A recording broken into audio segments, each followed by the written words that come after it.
Hi friends, നമ്മളപ്പോൾ ഇന്ന് ചേമ്പിനെ നമുക്ക് റെഡിയാക്കി എടുക്കാം. എന്നെ സഹായിക്കാനായിട്ട് 2 പേരും കൂടി ഉണ്ട്. ഇവരാണ് കേട്ടോ.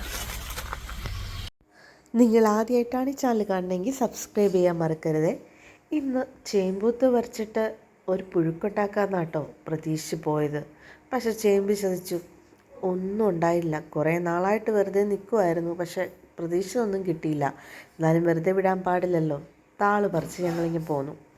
കുട്ടിക്കാലത്ത് ഒരുപാട് കഴിച്ചിട്ടുണ്ട്, ഇപ്പോൾ കഴിച്ചിട്ട് കുറേ ആയി. എന്നാൽ ഈ താള് വെച്ചിട്ട് നമുക്കൊരു പുളിങ്കറി ആയാലോ. ആദ്യമേ തന്നെ താള് നന്നായിട്ട് കഴുകി വെക്കുക.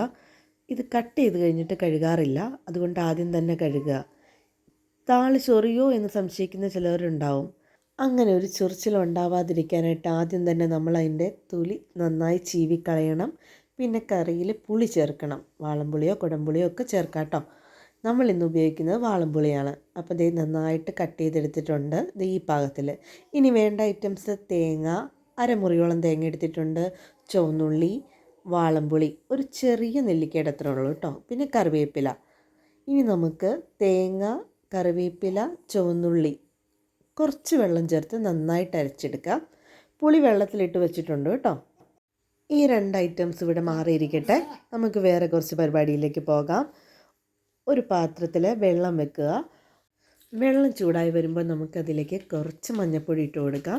മഞ്ഞൾപ്പൊടി ഇട്ട് അതൊന്ന് തിളച്ച് വരുമ്പോഴത്തേക്കും നമുക്ക് അരിഞ്ഞു വെച്ചിരിക്കുന്ന ചേമ്പ് ചേർത്ത് കൊടുക്കാം.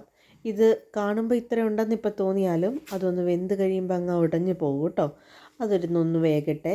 ഒരു 1/4 വേഗമാകുമ്പോഴത്തേക്കും നമ്മൾ അരിച്ചു വെച്ചിരിക്കുന്ന വാളംപുളി ചേർത്ത് കൊടുക്കാം. ഇനി പാകത്തിനുള്ള ഉപ്പും കൂടെ ചേർത്തിട്ട് കുറച്ചും കൂടെ ഒന്ന് വെന്തോട്ടെ കേട്ടോ, നല്ലോണം വെന്തോട്ടെ. ഏകദേശം വെന്ത് തുടങ്ങിയിട്ടുണ്ട്. ഇനി നമുക്കതിലേക്ക് അരപ്പ് ചേർത്ത് കൊടുക്കാം. അരപ്പ് ചേർത്ത് കഴിഞ്ഞിട്ട് ഒന്ന് നന്നായി തിളയ്ക്കണം കേട്ടോ. നമുക്കൊന്ന് മൂടി വെച്ചേക്കാം കേട്ടോ. 2-3 മിനിറ്റ് ഇരിക്കുമ്പോഴത്തേക്കും നമ്മുടെ കറി റെഡിയാകും. ഇനി നമുക്കിത് ഓഫ് ചെയ്യാം. ഒരു ചെറിയൊരു ചീനച്ചട്ടി വെച്ച് വെളിച്ചെണ്ണ ഒഴിച്ച് കടുക് പൊട്ടിച്ച് കറിവേപ്പില വറ്റൽമുളക് ഇട്ട് നന്നായിട്ട് ഇളക്കിയെടുത്തിട്ട് നമ്മുടെ ഈ കറിയിലേക്ക് ചേർത്ത് കൊടുക്കാം. കുട്ടികൾക്കും വലിയവർക്കും ഒരേപോലെ ഇഷ്ടമാവുന്ന ഒരു കറിയാണ്. അപ്പോൾ നിങ്ങൾ എന്തായാലും ട്രൈ ചെയ്ത് നോക്കൂ, എല്ലാവർക്കും ഇഷ്ടമാകും. അപ്പോൾ മറ്റൊരു വീഡിയോയുമായിട്ട് വീണ്ടും വരുന്നവരെ ബൈ ബൈ.